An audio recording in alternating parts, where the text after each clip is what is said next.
Have you ever looked at your logo and thought, maybe I've added a bit too much? Because this logo has a great concept, but is let down by being over-designed, which makes it tough to read and harder to remember. But with just a few smart tweaks and a focus on simplicity, you'll see how much better it can look and perform. So, let me show you step by step how I would transform it into a logo that is clean, scalable, and truly professional. So here you can see we have a logo design, photo, pro lens capture, expert, lens, unforgettable moments. Now that is a lot of words. What I would say when we have a logo like this is to focus on one particular element rather than trying to cram everything into the design. So you can see here we have the shutter icon here, which I think looks pretty cool to be fair. We've got the camera element as well. Now to me, those are two different designs. You know, we could go the camera route, we could go the shutter icon route. This lens flare thing, I would definitely not include that in a logo design. I think if we're going for something that's more clean, a lot more modern, that's not really going to do us any favors. So we can get rid of that straight away. And I like the idea here of the camera being around the lettering. But then when we get to the lettering, we can see that this font, it almost feels like the letters are from different fonts. And then when we come to the spacing between the individual letters, this is known as the kerning. You can see the P and the H. They're very close. They're like best buds. The T and the O, not so much. They've had a bit of a falling out. And whilst we could have a tagline, so pro lens capture, it would be good to do a version of the logo on its own and then do a version with the tagline as well. So you kind of have those two different versions. And this extra tagline here, this is like another tagline. We're going to get rid of that. These lines either side, they can be very useful because introducing lines, boxes, and containers can introduce structure. But for here, what we're going to do is we're going to start by getting rid of stuff and we're going to strip this back. And as I mentioned, we're going to focus on the shutter icon because I think that one has the most potential. So first of all, lens flare, you've got to go, and we'll get rid of the camera icon. We're going to get rid of extra bonus tagline, unnecessary structure, and this bit here, pro lens capture, we will move that out the way for now. Now already you can see that we've just removed stuff and we've cleaned up the logo. And oftentimes if you do have a very complex design, just strip out the elements that aren't really necessary. 9 times out of 10, you can easily make something that is a bit over-designed feel cleaner and simpler. This is pretty cool. If we zoom in actually, woof, we can see we've got some very wonky geometry here. This kind of icon needs to be clean. It needs to be precise, but also, you know, from a geometric point of view, this many anchor points, it's just never going to result in something that clean. So let's go and do that now. We need to look at this and try and figure out how to create it. So I can see in the middle, we've got what looks to be like a hexagon shape. So we're going to grab a good old polygon tool, click anywhere, press 6 for the number of sides. And if we scale this up, holding shift, we can then rotate again, holding shift, and we now have a matching upright hexagon. Let's change the color to something contrasting. So we'll go with like this color here. And then what we're going to do, grab the line tool, or this could be the pen tool. You can see I've got my smart guides turned on here. So we're just going to create a vertical line that shoots off there. Now, of course, we can't see it. Come on down. So switch over to your stroke, press I for the eyedropper tool, and then hold shift and then click to just sample the color. Now we are going to need to chunk this up a bit. So let's go for a gap of 12 point. Let's sample this as well. There we go. So you can see everything lines up now. And then if we select the fill, we can again use the eyedropper tool and shift and then add the fill back in there. So we're doing it in a mustardy yellow color, but it will be black like this design in the end. It's just a bit easier to see sometimes. So we've got one of these done. The hexagon is not entirely sure what you'd call it. Radially symmetrical. That's definitely not a thing, but I'm sure there's a proper term someone could educate me on in the comments. But we do have this central point here. You can see this little point. So if we go into outline mode with Command or Control Y, we're going to select this random line, press R for the rotate tool. And this next step is very important. We want to hold down Alt or Option and click on the center. Now by holding Alt or Option, it brings up this window and we can go 360 degrees / for divide. And we're going to divide this by 6 because of course this is a 6-sided shape. And if you press Tab, you'll see it move. Now we can see that it has moved to the exact position. And this is a really great way to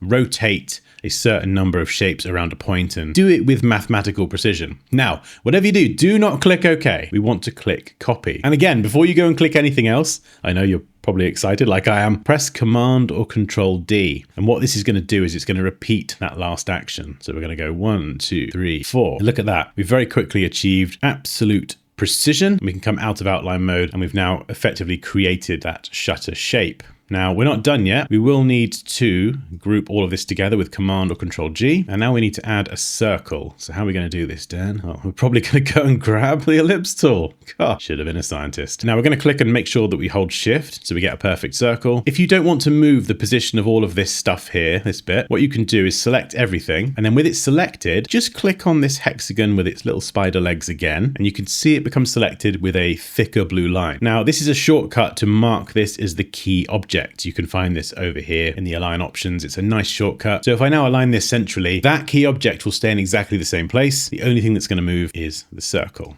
There we go. So again, we're working with absolute precision. And what we can do now, scale this towards the center. So there we go. I think that's pretty good. And then we're going to select this outer circle again. Now the stroke on this is 10.38. How did that happen? Make sure you don't have your scale, strokes, and all this business selected. So what I'm going to do, just to make sure everything is super consistent, is select all my strokes, and I'm just going to put a nice round. I think we had 12, didn't we? I might go with 10. And now what we can do is select the outer circle. Now, rather than duplicate this and scale it up, what I'm going to do is go to Object, down to Path, and I'm going to select, what am I selecting? Offset Path. Now, we know that the value is 10 point. Think of that as 10 pixels. So whatever your stroke value is, double it. Now, something isn't quite right here. These should be filled in. Let's get this onto the gray, and we can actually try and match the original here. You can see that we've created this with a lot more technical precision. Let's grab the Magic Wand tool, sample this color here. You can see everything with lovely mustard yellow becomes selected. Eyedropper tool, hold shift and click, and we can sample that. So if we just make everything red for now, all of the gaps are actually going to end up being red, and all of the red is going to end up being a gap. I know, it's a little bit weird. We're going to keep a copy of this version here, just in case we mess this next bit up. So bear with me. We're going to go to Object, Expand Appearance, and we're going to do Object and Expand. We've got to make sure we get those strokes turned into fills. So there you go. You can see now we have the raw geometry. We can grab the Pathfinder option, Unite, click, and you can see it just instantly cleans up that geometry. We do have a slight problem though, in that it's a bit back to front now. But what we can do is select everything and then grab Shape Builder tool, zoom in nice and close, and we're going to single click in each of these empty segments. And what this does is define it as its own shape. This one here, we're going to click as well, and it does that, which is no good. So we're going to have to ungroup this maybe a few times. We're just going to do this. Command or Control Shift and G, just smash that a few times. Don't smash that, you might break your keyboard. And then we're going to delete everything that isn't the stuff we want. Now it's much easier to do this in outline mode. So I think I'm actually going to just grab all the shapes I want to keep. And then there's one on the outside, isn't it? And then if I cut this with Command or Control X, it's going to get rid of it, but copy it at the same time. And then we can delete that. As lovely as that looks, and then press Command or Control F to paste back in our finished clean version. Oh, I'm glad that worked. Now, if you do get something like this, where the gap here isn't quite as consistent as you were hoping for, it's not the end of the world. All we've got to do is just get rid of this one, group all of this together, and we'll just make a new circle. Can't really, it's a bit tricky to find that central point, but don't worry. All we've got to do is make a circle, Shift X to swap the fill to a stroke. We will chunk it up. Let's go for something a bit thinner. And then again, we're going to define this piece in the middle as the key object, and then center the circle to it. And then now if we scale down with Shift and Alter option, we can just scale it from the center. And then we can kind of eyeball it if we do have any optical trickery going on, and we can adjust that stroke weight. So we've still got that flexibility. So there we go. We have our finished version. It's pretty similar. We've got some thicker gaps here, but let's not split hairs here, Dan. Anyway, let's chuck all of this out the way. Right, let's get rid of that one. Let's grab our new one, drag a copy in with Alter option and, well, drag. We're going to expand this again just so that stroke doesn't start magically changing on its own. So if you've done this correctly, this is now just one complete shape. You should have a solid fill color here rather than like a question mark. And we need a font. We need one that we can customize. This is quite a straightforward font, actually. I don't know exactly what this is or if this P came with it, but we're going to type the word photo. So we'll start there. I'm going to go with a slightly lighter gray, just so it has a little bit more contrast against the dark background. And we're going to center this. Center it on the artboard. Now, what is a similar font? We could try Satoshi. I love Satoshi. No, it's quite wide, isn't it? What about good old Montserrat? So that wider P. Yes, this could work a bit better, actually. Oh, do we go bold or extra bold? Oh, let's go extra bold. We're going to bump up the tracking. That's the spacing between all of the letters. Okay, again, we're going to keep an editable version of this up there. We'll just fling it out the way. Bosh. And then press Command or Control Shift O to convert to outlines. Ungroup everything. And of course, we're going to get rid of the circle. But before we do, we're going to grab this here and we're going to make sure this is the correct height so that typographically we're replacing this element and it's going to work, unless we want to make it bigger, which we might do. Let's try this first. So we'll take the O, go to the height, select this crazy value here, 184.8438. Copy that value, select your shutter icon, and then paste it in for the height. Make sure the link is checked here as well. And then that gets shrunk down. I feel like that's going to be too small actually. Let's make it feel intentionally bigger.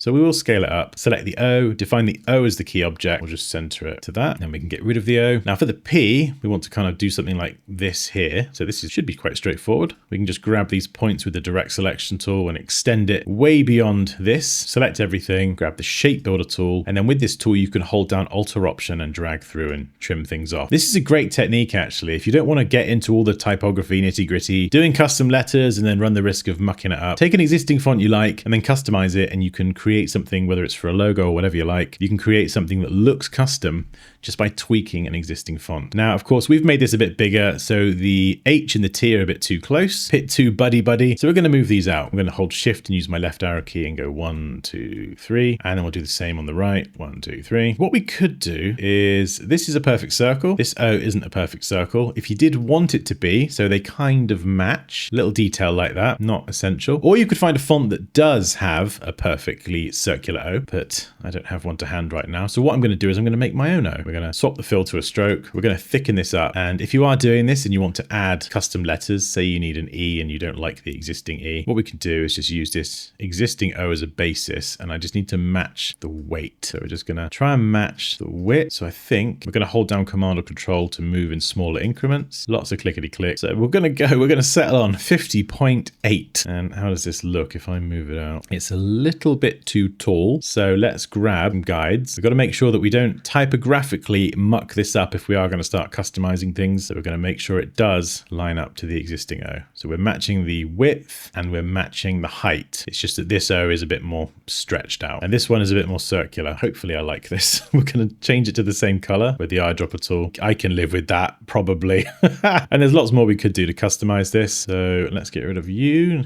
stray anchor point. We now have a finished logo. Now the great thing about this is it's simple, it's clean, it's going to be a lot more memorable. When we zoom out, imagine that in the header of a website. It's a lot clearer and easier to read. Imagine trying to fit all of this into the header of a website, let alone anything else. It's going to just be way too crammed. Now what I would do is I would probably go in and, because it's going to be quite small, I would in retrospect make the gaps bigger here. So when you zoom out to a tiny size, you can see the distinction between those different shapes in the shutter icon a bit more. So scalability and having a logo at a large size and a small size and thinking about how it's used is always super important. Oh, I kind of want to use white as well. I do sort of want to go one color with it all. See, that does look pretty cool. Or we could go all red. We could go all red and we'll just try that and see how it looks.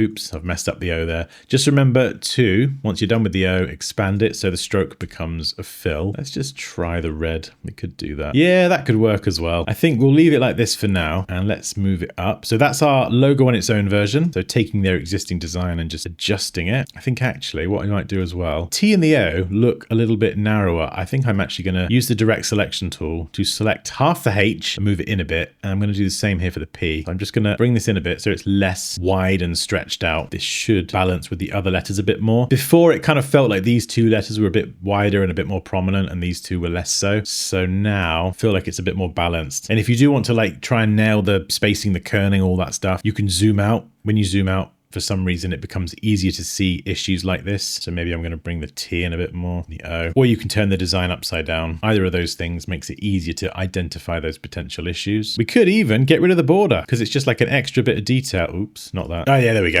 I thought I'd broken everything then. So again, just following the advice that I was giving earlier, we could even just make it even simpler. So if we were to go for something like this, and then we'll bring back in, we've got this text here. What font's that? I'm going to say Bebas. Yeah, of course it is. We'll centrally align this. And then what we could do is bring this back in as a tagline. And there's lots of different ways you can do that. You can have the white logo, the red tagline, or we could add the red into there as well. And then I don't know about keeping that in the red. I might change that to white or have that like the gray, like a bit more set back, just so it creates a distinction between the text here and the logo rather than trying to sort of muddy the two. And we could even adjust the tracking, bump it up like a crazy amount. This can sometimes look pretty cool, and then bring it down. The spacing here is way too much, actually. Oh, I think it was double spaced anyway. Yeah, double spaced anyway. I thought it looked a bit big. So that is a personal favorite of mine, just bumping the tracking up. It spaces the letters out a lot more, and it's a great way to sort of fill a nice wide amount of space. So you could have it the same width as the logo, or you could make it slightly smaller, but increasing that tracking and making the letters further apart just means that you get the size a little bit smaller as well. So it's not too loud and shouty. So we'd have our main logo, our tagline logo, and let's just make sure that the logo and the tagline are centrally aligned. That is going to be super critically important. They're not, but they are now. Well done. And if you want to get an idea for spacing as well, rather than just kind of guessing it and eyeballing it, a really simple rule that